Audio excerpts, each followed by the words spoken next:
This time we're going to use a technique called the Sieve of Eratosthenes to find out all the prime numbers in between 1 and 100.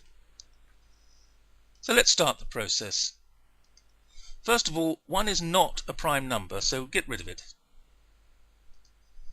2 is, because it's divisible by itself and 1 only.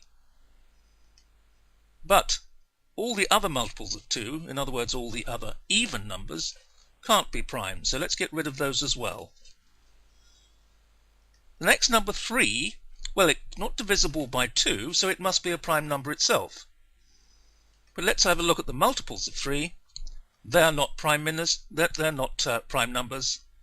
and so we zap them.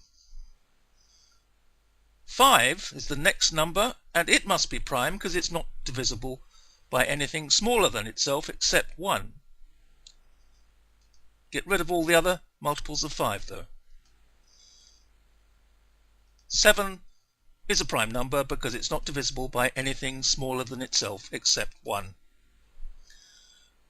Let's look at all the other multiples of 7 in the list and let's get rid of them. Now we have to stop and think.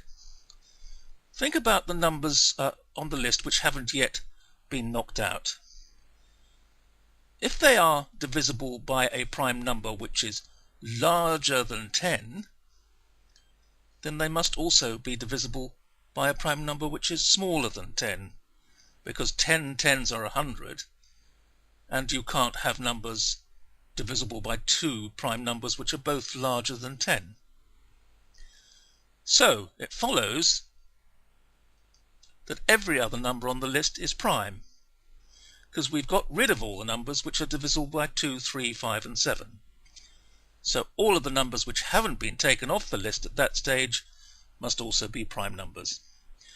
And we've done it. We've found out a list of all the prime numbers between 1 and 100, and there they are in blue. This technique is called the Sieve of Eratosthenes because the ancient Greek mathematician Eratosthenes used this technique. Why is it called a sieve? Well, basically, if you get rid of all the numbers in the list which are not prime numbers, just like letting them fall through the holes of a sieve, then what you're left with in the sieve is just the prime numbers themselves. That's why it's called the Sieve of Eratosthenes.